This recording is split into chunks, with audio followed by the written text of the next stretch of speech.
बिस्मिल्लाहिर्रहमानिर्रहीम, अस्सलाम वालेकुम।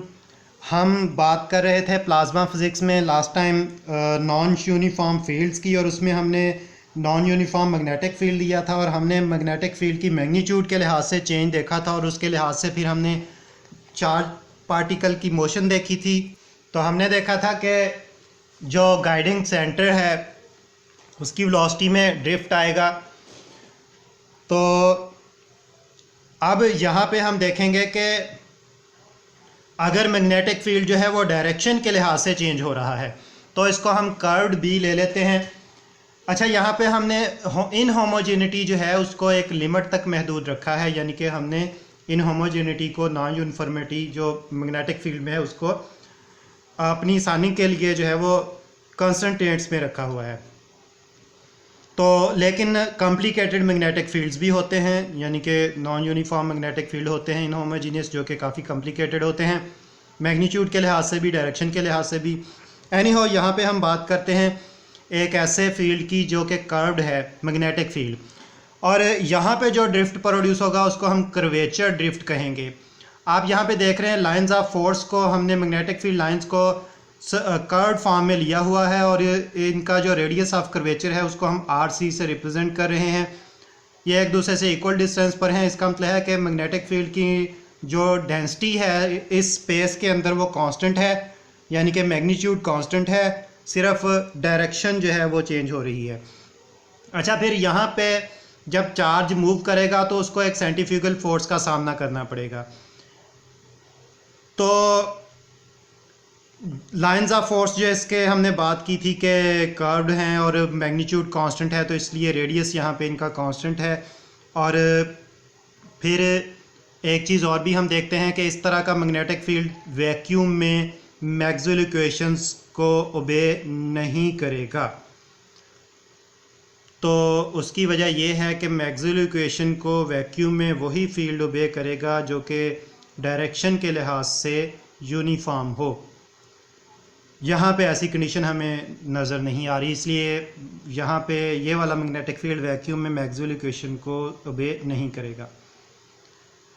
अच्छा, अब यहाँ पे मैग्नेटिक फील्ड चेंज हो रहा है तो यहाँ पे फिर से वेलोसिटी में ड्रिफ्ट आएगा। तो ये ड्रिफ्ट जो है ये सेंट्रीफ्यूगल फोर्स की वजह से होगा, जो कि इस फील्ड के चेंज होने की वजह से अप्लाई होगी चार्ज पे, और फोर्स जो अप्लाई होगी उसकी वजह से फिर वेलोसिटी में ड्रिफ्ट आएगा। फ़र्ज़ करें कि हम और चार्ज पार्टिकल जो है अगर मैग्नेटिक फील्ड लाइंस के अलोंग मूव कर रहा है, एक चीज़ जो है वो देखने को हमें मिलती है कि फील्ड अगर कर्व्ड है तो सेंट्रीफ्यूगल फोर्स जो है वो चार्ज को फील्ड लाइन के अलोंग मूव करने पर मजबूर करेगी।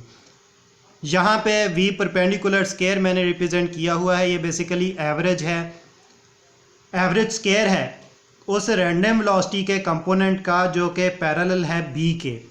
वी पैरेलल स्केयर जो है ये एवरेज स्केयर है वेलोसिटी के, रैंडम वेलोसिटी के उस कंपोनेंट का जो बी के पैरेलल है, यानी कि कर्व्ड लाइंस के लॉन्ग है। तो फिर इस हवाले से जो सेंट्रीफ्यूगल फोर्स अप्लाई होगी वो हमारे पास। अच्छा, एक चीज़ याद रखिएगा कि यहाँ पे ये वेलोसिटी जो है ये टेंजेंशियल वेलोसिटी है, और अगर हम मैग्नेटिक फील्ड की डायरेक्शन भी फील्ड लाइन के लॉन्ग देखें तो बिल्कुल बेसिक कंसेप्ट है हमारी बेसिक क्लासेस की में से जो हमें मिला है कि जब हमने फील्ड की डायरेक्शन देखनी हो तो वो फील्ड लाइन के टेंजेंट के अलॉन्ग होती है, ठीक है। तो किसी भी पॉइंट पे फील्ड की डायरेक्शन फील्ड लाइंस के टेंजेंट पे होती है, तो फिर इस तरह से फील्ड लाइन की डायरेक्शन टेंजेंट पे होगी और वेलोसिटी भी टेंजेंट अलॉन्ग टेंजेंट होगी। सर्कुलर पाथ में हम जानते हैं कि जो लीनियर वेलोसिटी होती है टेंजेंट टू द सर्कल होती है। तो इस तरह से वेलोसिटी और बी जो है वो आपस में पैरेलल होंगे, ठीक है। अच्छा, अब हम सेंट्रीफ्यूगल फोर्स की बात करते हैं, तो ये हमारे पास आ जाएगी M V parallel square divide by R C और आर यूनिट वेक्टर। यहाँ पे आर सी जो है रेडियस ऑफ कर्वेचर को रिप्रेजेंट कर रहा है। हम ये वाला यूनिट वेक्टर ख़त्म करते हैं, हम आर सी को वेक्टर फॉर्म में लेते हैं और नीचे भी आर सी से मल्टीप्लाई कर देते हैं, तो R C vector divide by R C square हो जाएगा हमारे पास। अच्छा, ये इक्वेशन 1 हो गई फोर्स के लिए, जो सेंट्रीफ्यूगल फोर्स के लिए हमने बनाई है। अब देखते हैं कि मैग्नेटिक फोर्स जो है वो हमारे पास होती है Q into V cross B. अच्छा, फिर इस पॉइंट ऑफ व्यू से हम अगर दोनों तरफ बी के साथ क्रॉस प्रोडक्ट ले लें, यानी कि एफ बी क्रॉस बी, यहाँ पे ये एफ बी मैग्नेटिक फोर्स को रिप्रेजेंट कर रहा है, Q into V cross B into cross B, ठीक है।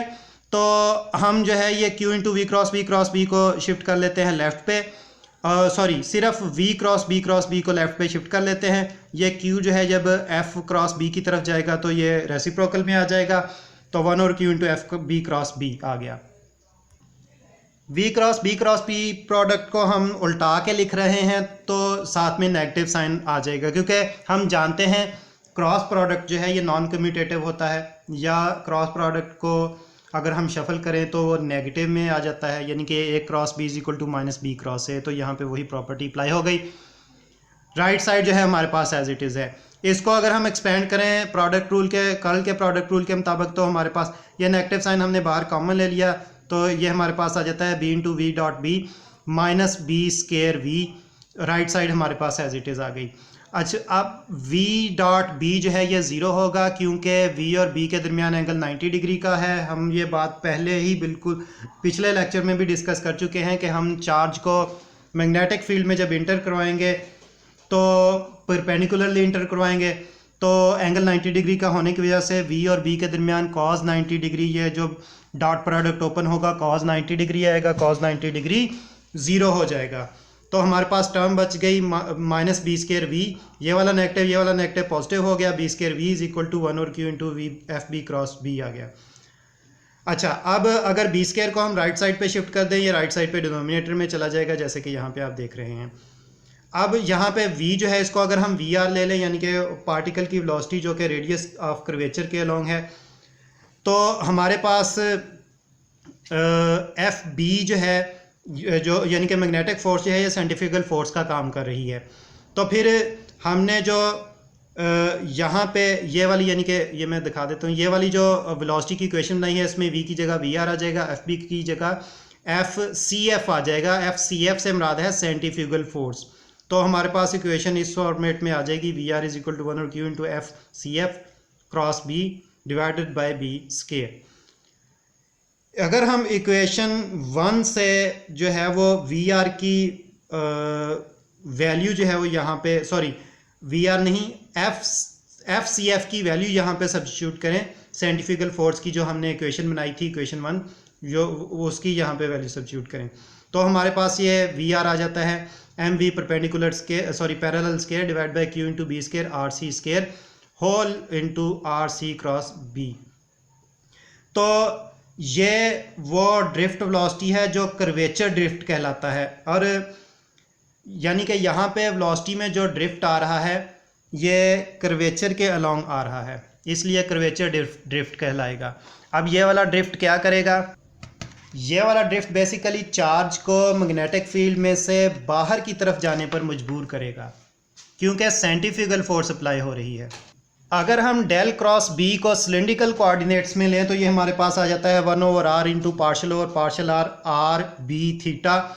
बी की डायरेक्शन जो है वो थीटा के लॉन्ग है, तो इसलिए हमारे पास जो सिलेंड्रिकल कोऑर्डिनेट में अप टू फर्स्ट टर्म ही जो है ये डेल क्रॉस आएगा।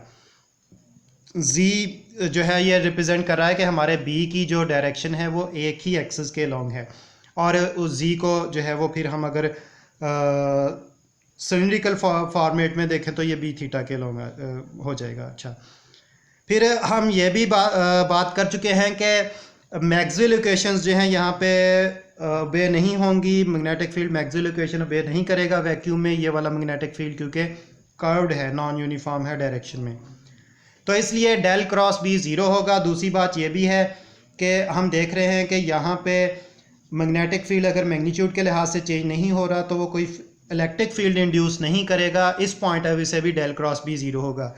एक ही चीज़ और भी है, डेल क्रॉस बी जो है म्यू नॉट जे के बराबर भी होता है एम्पेयर्स लॉ के मुताबिक, तो यहाँ पे क्योंकि कोई चार्ज नहीं है, कोई करंट डेंसिटी नहीं है, तो इसलिए वो वाली टर्म भी जो है वो ज़ीरो हो गई। तो अल्टीमेटली वैक्यूम में डेल क्रॉस बी ज़ीरो होगा इस सिचुएशन के लिए जिस पे हम बात कर रहे हैं। तो इस तरह से 1 over partial R into R B theta ये वाला जो है ये ज़ीरो के बराबर आ जाएगा। अगर हम 1 ओवर आर को शिफ्ट कर दें तो ये आर दूसरी तरफ ज़ीरो से मल्टीप्लाई होकर ज़ीरो हो गया। हमारे पास रह गया partial over partial R into B theta 0 के बराबर। अगर हम यहाँ पे डेरिवेटिव ख़त्म करें तो इसका मतलब ये है कि आर बी थीटा जो है ये एक कांस्टेंट है, इसीलिए कांस्टेंट का डेरिवेटिव 0 आ रहा है। सही, तो फिर हम आर को राइट साइड पे शिफ्ट करते हैं, रेसिप्रोकल फॉर्म में आ जाएगा। यहाँ से हमें पता चलेगा कि B theta is proportional to 1 over R. अब हम बात करते हैं अपने मौजूदा फील्ड की। हमारे मौजूदा फील्ड की जो मैग्नीट्यूड है और हमारा जो रेडियस है वो radius of curvature R C से हमने रिप्रेजेंट किया हुआ है, कैपिटल आर सी से। तो फिर इसका मतलब यह है कि यहाँ पे बी की मैग्नीट्यूड जो है that is directly proportional to 1 over R C. क्या मतलब है, जितना रेडियस ऑफ कर्वेचर ज़्यादा होता जाएगा उतनी ही मैग्नेटिक फील्ड की मैग्नीट्यूड जो है वो कम होती जाएगी। अच्छा, यहाँ से फिर हमें यह भी पता चलता है कि डेल बी जो है यानी कि gradient of B divide by B magnitude that will be equal to minus R C over R C square. Basically ये भी उसी चीज़ को रिप्रेजेंट कर रहा है। डेल बी हमें मैग्नीट्यूड में चेंज को रिप्रेजेंट कर रहा है और हमने देखा कि बी की मैग्नीट्यूड में चेंज जो है वो आर सी के इन्वर्सली प्रोपोर्शनल है।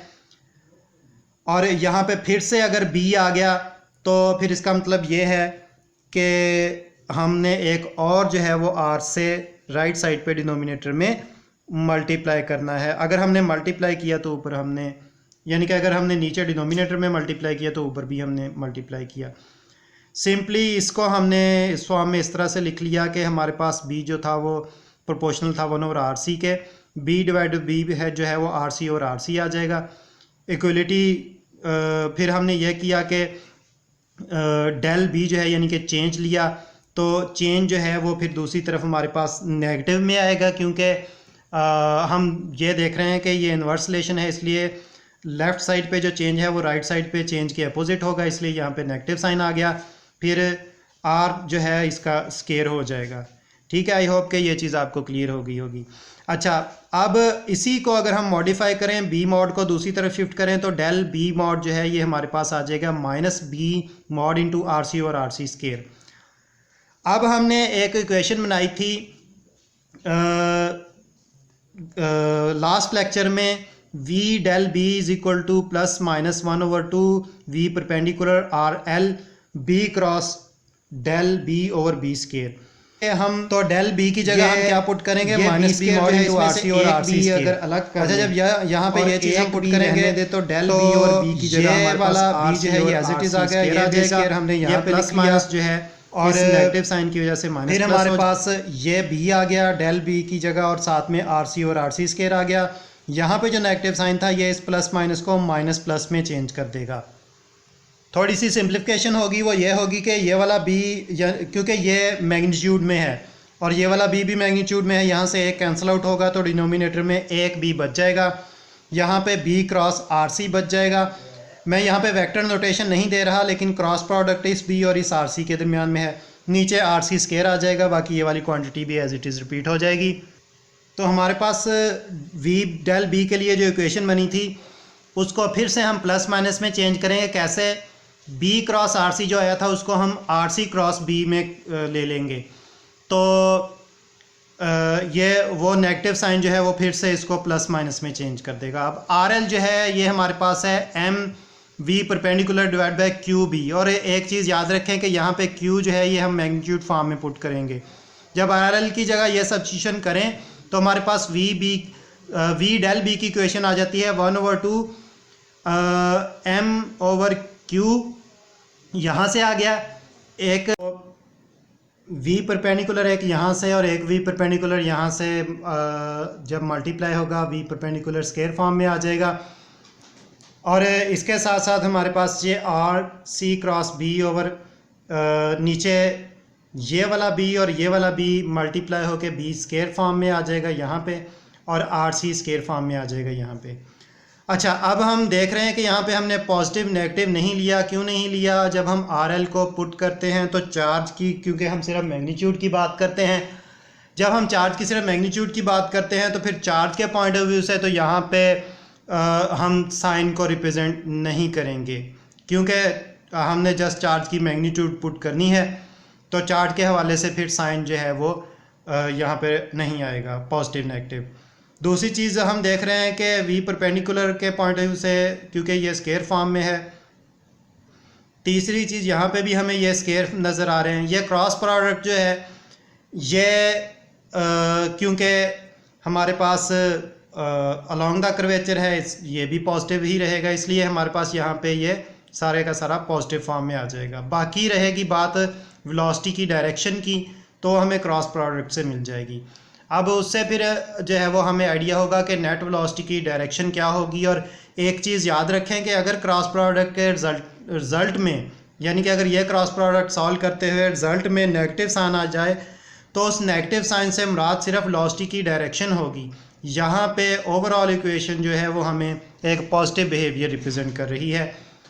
और पॉजिटिव बिहेवियर से मुराद ये है कि ये कर्वेचर जो है यहाँ पे इस वेलोसिटी में जो चेंज लेके आएगा वो पॉजिटिव आएगा।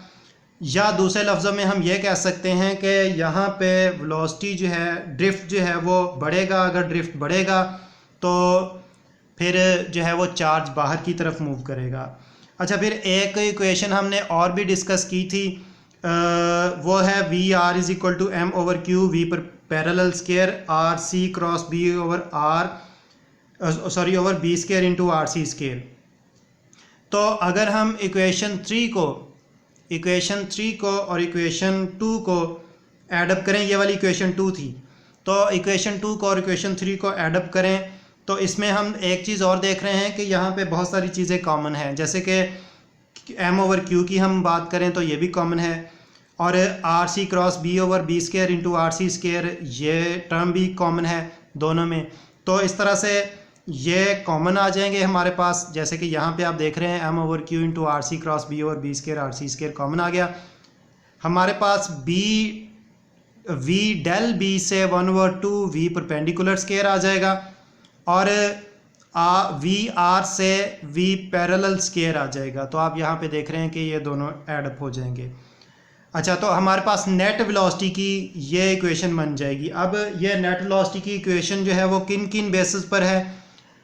बेसिकली दो यहाँ पे जो है वो दो तरह का ड्रिफ्ट है, जिसको पहले हमने अलग अलग डिस्कस किया था। अब वही ड्रिफ्ट यहाँ पे कंबाइंड फॉर्म में हम देख रहे हैं। हमने पिछले लेक्चर में ड्रिफ्ट देखा था सिर्फ बी में मैग्नीट्यूड चेंज होने के पॉइंट ऑफ व्यू से वेलोसिटी में ड्रिफ्ट देखा था। फिर हमने इस लेक्चर में वेलोसिटी में डायरेक्शन चेंज होने के हवाले से ड्रिफ्ट देखा, जब फील्ड जो है वो कर्व्ड फॉर्म में आ जाता है। अगर हमारा फील्ड जो है वो दोनों तरह से इनहोमोजीनियस है, यानी कि डायरेक्शन के लिहाज से कर्व्ड है, फील्ड लाइंस जो हैं वो कर्व्ड हैं, और मैग्नीट्यूड के लिहाज से भी फील्ड जो है वो चेंज हो रहा है किसी एक एक्सिस के अलोंग, तो नेट ड्रिफ्ट हमें इस इक्वेशन से मिलेगा।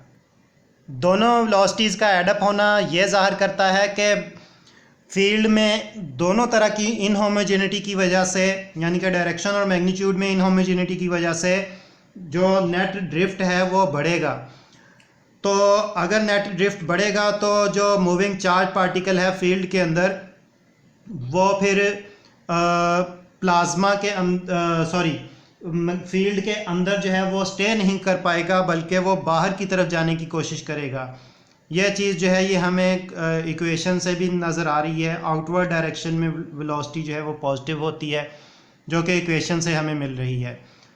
अच्छा, फिर अगर हम बात करें थर्मोन्यूक्लियर प्लाज्मा कन्फाइनमेंट की, तो हम एक कोशिश करते हैं कि हम अगर टॉरस जो है, टॉरस बेसिकली जो है वो एक डोनट शेप मैग्नेटिक फील्ड जो है वो होता है, या ये कह सकते हैं कि एक मैग्नेट है, और ज़्यादा आसानी के लिए हम उसको इलेक्ट्रोमैग्नेटिक फॉर्म में लेते हैं, यानी कि वो एक इलेक्ट्रोमैग्नेट है जो कि डोनट शक्ल में होता है, तो उसको हम टॉरस कहते हैं। तो अगर हम प्लाज्मा को कन्फाइन करना चाहें टॉरस में, तो वो क्योंकि कर्व्ड मैग्नेटिक फील्ड पैदा करेगा, और ऐसा मैग्नेटिक फील्ड होगा जो कि मैग्नीट्यूड में भी इनहोमोजीनियस होगा, डायरेक्शन में तो वो कर्व्ड है ही, तो फिर टॉरस के अंदर प्लाज्मा कन्फाइन नहीं हो पाएगा, चाहे हम फील्ड की स्ट्रेंथ जितनी मर्जी बढ़ाते जाएं। बल्कि पार्टिकल्स जो हैं प्लाज्मा के वो फील्ड टॉरस से या फील्ड से बाहर की तरफ मूव कर जाएंगे। तो यहाँ से फिर हमें ये पता चलता है कि नॉन होमोजीनियस या इनहोमोजीनियस मैग्नेटिक फील्ड में हम प्लाज्मा को कन्फाइन नहीं कर सकते। Thank you very much.